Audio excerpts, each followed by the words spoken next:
Assalamualaikum warahmatullahi wabarakatuh. Semoga kita semua selalu dalam lindungan Allah Subhanahu wa Ta'ala. Amin ya Robbal 'Alamin. Pada kali ini akan dikisahkan beberapa kisah dari tokoh sufi masyhur sang Hujatul Islam, Abu Hamid Muhammad bin Muhammad atau Imam Ghazali. Kisah-kisah yang akan dibacakan berikut ini dikutip dari berbagai sumber, diantaranya dari Islami.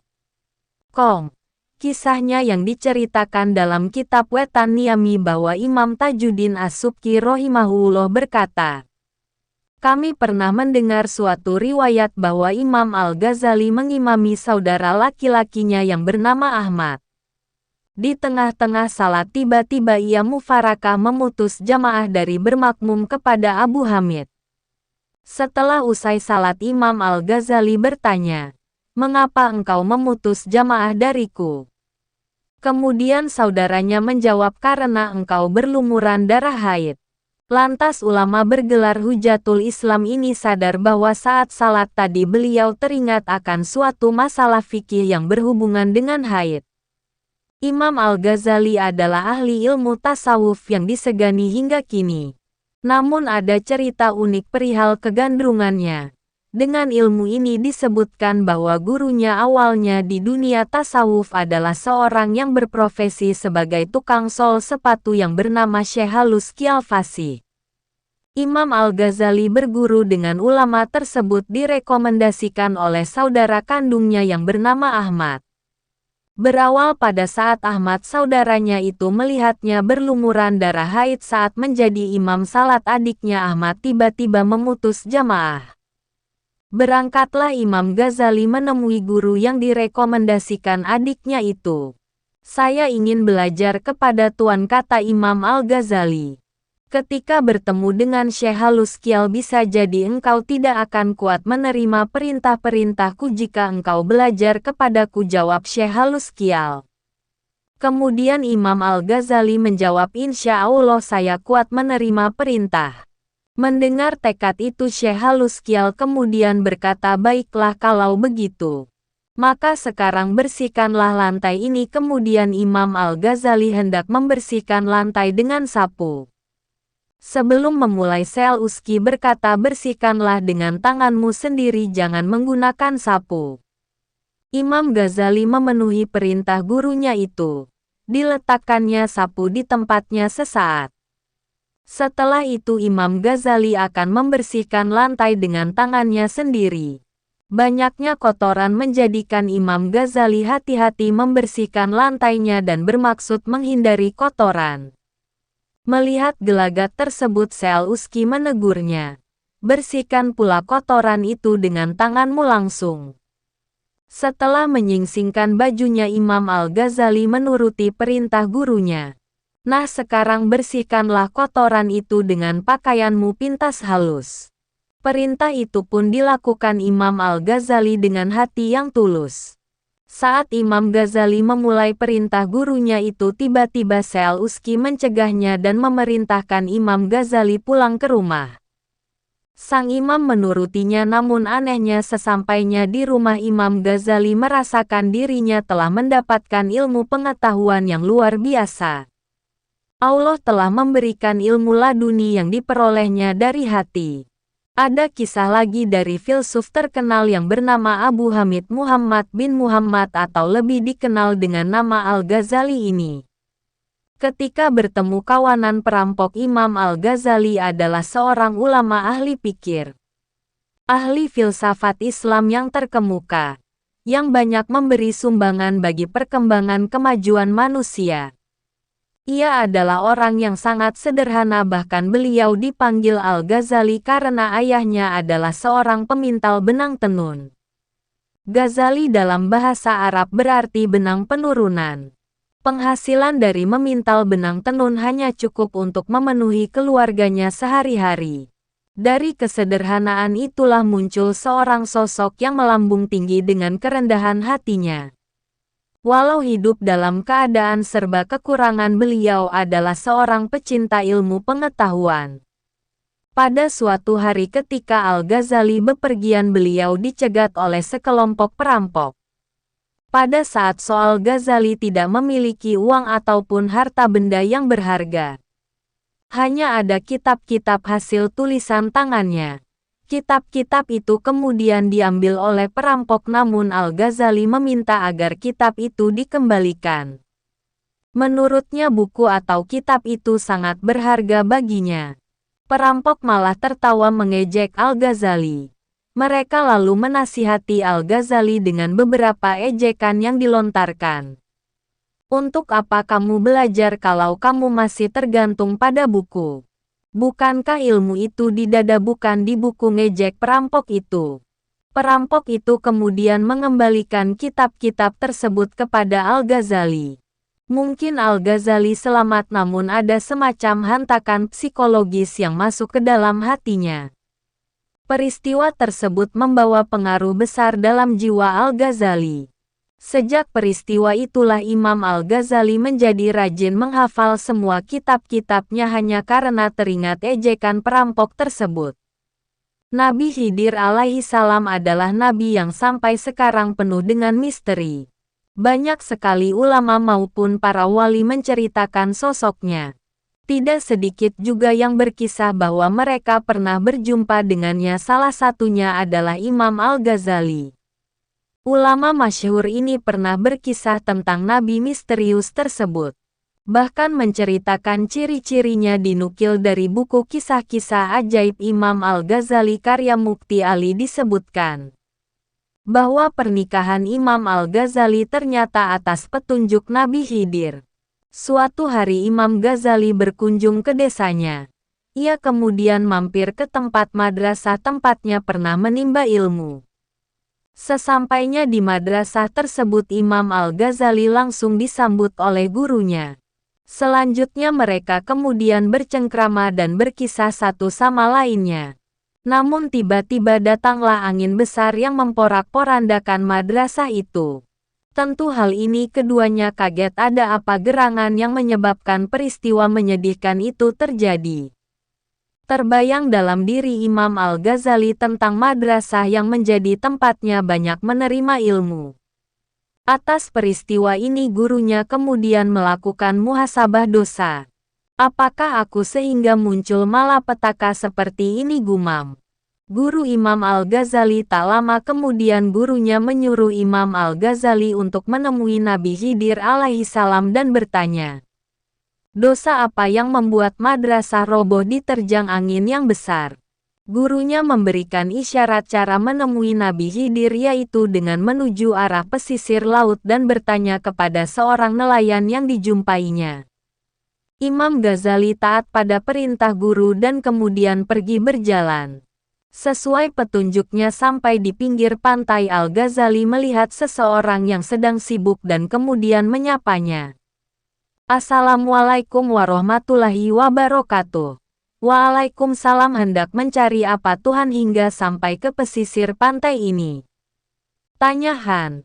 Saya ingin bertanya, apakah tahu di mana kediaman Nabi Khidir alaihi salam? Tanya Imam Ghazali. Saya tahu tuan rumah dan masjidnya ada di dalam lautan sana. Jawabnya sambil menunjukkan jari telunjuknya ke arah tengah laut.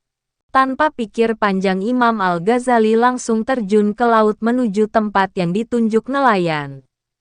Tadi tidak ada rasa takut sedikit pun, yang ada hanyalah memenuhi perintah gurunya. Kemudian terjadilah keajaiban, pakaian dan tubuhnya tidak basah sedikit pun dan berjalan seperti di daratan. Maka sampailah Al-Ghazali di masjid Nabi Khidir dan melihatnya. Assalamualaikum warahmatullahi wabarakatuh. Sapa Imam Al-Ghazali. Waalaikumsalam, jawab Nabi Khidir. Kemudian Imam Ghazali menyampaikan maksud dan tujuannya, yaitu menanyakan mengapa madrasah gurunya itu porak-poranda. Dosa apa yang dilakukan gurunya itu sehingga tertimpa masalah yang berat. Pertanyaan tersebut dijawab oleh Nabi Khidir. Guru Al-Ghazali mempunyai seorang putri yang sudah waktunya menikah tetapi tidak dicarikan suami. Allah Subhanahu wa Ta'ala mengirimkan angin besar sebagai sebuah peringatan untuknya. Jawaban Nabi Khidir itu kemudian menggelitik hati Imam Ghazali dan kemudian bertanya, "Wahai Nabi Khidir, siapakah lelaki yang berjodoh dengan putri guru kami?" "Engkaulah yang menjadi jodohnya, wahai Al-Ghazali," jawab Nabi Khidir. Setelah mendengar jawaban tersebut, Al-Ghazali bergegas pulang menemui gurunya. Sesampainya di tempat gurunya, Imam Ghazali menceritakan apa yang dialaminya. Akhirnya Imam Al-Ghazali dijodohkan dengan putri gurunya itu. Disebutkan Imam Al-Ghazali menjelang wafatnya berpesan kepada 3 orang. Salah satunya adalah adiknya yang bernama Ahmad. Dalam pesannya itu, pengarang kitab Ihya Ulumuddin ini meminta kepada ketiganya agar kelak setelah ia, tetangganya maupun masyarakat Islam tidak ada yang tahu Al-Ghazali. Memohon agar jenazahnya diurus 3 orang tersebut. Bahkan Al-Ghazali menginginkan dirinya dikubur dalam rumah saat Al-Ghazali wafat. Yang terjadi justru sebaliknya, banyak sekali yang bertakziah di rumahnya. Ada cerita di balik kedatangan para pelayat tersebut dikisahkan sebelum Al-Ghazali wafat. Para sufi yang berada di Iskandariyah, Damaskus, Palestina, Mekah hingga Madinah, serta semua orang yang pernah berinteraksi dengan dirinya, serempak mimpi ditemui oleh Al-Ghazali. Semua mimpi yang dialami oleh kebanyakan orang tersebut sama, yaitu Imam Ghazali berpamitan kepada mereka dengan didampingi adik dan 2 sahabatnya itu. Kejadian tersebut entah kenapa bertepatan dengan hari wafatnya Imam Al-Ghazali. Rumah Al-Ghazali yang berada di Tus, Iran pun segera ramai dikunjungi banyak pelayat. Mereka menangis sesenggukan mengenang jasa Imam Al-Ghazali. Tentu banyaknya dia tersebut membuat tetangga Al-Ghazali kaget. Mereka sebelumnya tidak tahu apa-apa dan merasa Al-Ghazali masih hidup seperti biasa. Mereka bahkan mengira bahwa Imam Al-Ghazali akan mengajar. Setelah mendengar bahwa banyak para pentakziah yang datang dari luar kota, tetangga-tetangga Al-Ghazali baru sadar bahwa Al-Ghazali telah wafat. Para tetangga pun kemudian ikut pergi melayat. Para pelayat pun kemudian tumpah ruah memenuhi tempat tinggal Al-Ghazali. Para murid, pejabat, pemerintahan, ulama berduyun-duyun datang berziarah ke makamnya hingga seluruh negeri kala itu melakukan hari berkabung. Kedalaman ilmu Hujatul Islam Imam Al-Ghazali tak diragukan lagi. Bahkan oleh para pengkritiknya, karya tulisnya ratusan dan dibaca selama berabad-abad hingga sekarang. Mazhab tasawufnya diikuti, ilmu kalamnya menjadi benteng dan ulasan. Ushul fikihnya menjadi rujukan. Imam Al-Ghazali juga serius mendalami filsafat, meski akhirnya ilmu ini ia kritik sendiri. Reputasi Imam Al-Ghazali sebagai ilmuwan diakui oleh kawan maupun lawan. Tapi yang mesti diingat, kehebatannya tak datang tiba-tiba. Ulama yang terkenal dengan karya monumental Ihya Ulumuddin ini melalui kehidupan berliku sejak kecil. Al-Ghazali hidup dalam keluarga miskin. Ayahnya yang sangat taat beragama adalah seorang pemintal dan melalui pekerjaan sederhana ini pula ia menghidupi keluarga. Ia hanya mau menafkahi keluarga dari hasil jerih payahnya sendiri. Meski diliputi hidup yang serba terbatas, ayah Al-Ghazali menyimpan impian yang begitu debu, yakni kedua anaknya Imam Al-Ghazali dan saudaranya Imam Ahmad kelak menjadi orang yang faqih dan tonggak dalam suksesnya syiar Islam. Ayah Imam Al-Ghazali memang orang yang gemar mengunjungi majelis-majelis ilmu, melayani para ulama, dan ketika mendengarkan kalam guru-gurunya, ia menangis dan merunduk sembari melanjutkan doa bagi masa depan anak-anaknya. Doa tersebut terkabul meski sang ayah tak menyaksikan kebesaran anak-anaknya karena wafat sebelum mereka dewasa. Kerasnya hidup sebagai anak yatim dan semangat menimba ilmu yang terus berkobar membuat Al-Ghazali kecil dan saudaranya tumbuh sebagai manusia yang cerdas dan sangat disegani. Wawasannya luas dan terbuka. Pribadinya penuh cinta dan kasih sayang serta kezuhudan dan ketaatannya dalam beragama. Amat meyakinkan bahkan oleh sang guru Imam Al-Haramain Al-Ghazali dijuluki Bahrun Mudik, lautan luas tak bertepi. Imam Al-Ghazali pernah diangkat sebagai guru besar di Baghdad. Era kekuasaan Nidamul saat usianya 34 tahun ini adalah kedudukan tertinggi di dunia. Pendidikan dan keislaman zaman itu yang belum pernah disandang siapapun. Dalam usia yang relatif muda meskipun kehormatan itu sempat ia lepas begitu saja demi pendalamannya terhadap ilmu tasawuf. Namun demikian bukan statusnya sebagai profesor. Itu yang membuat kisah Imam Al-Ghazali menarik. Setelah mengakhiri pengabdian di Madrasah Nizamiyah, sang imam pulang ke kampung asal Tus dan mendirikan zawiyah atau semacam pesantren untuk meneruskan hikmah mengajar hingga akhir hayat. Pada detik-detik kewafatannya sebuah peristiwa indah terjadi. Abul Faraj Ibnu Al-Jauzi dalam kitab Sabatin Alma Mater memaparkan cerita dari Imam Ahmad, saudara kandung Imam Al-Ghazali. Suatu hari persisnya Senin 14 Jumadil Akhir 505 Hijriah. Saat terbit fajar, Imam Al-Ghazali mengambil wudhu lalu naikkan salat subuh.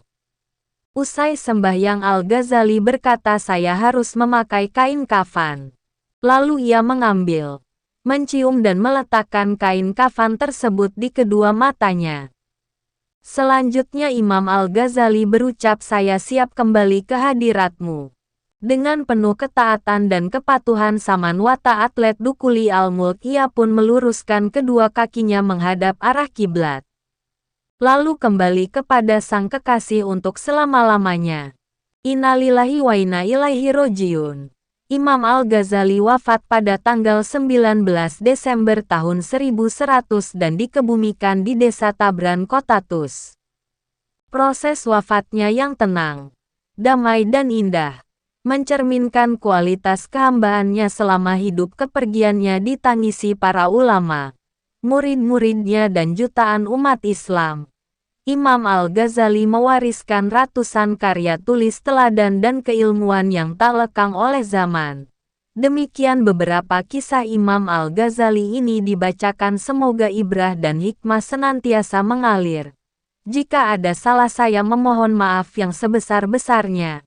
Wassalamualaikum warahmatullahi wabarakatuh.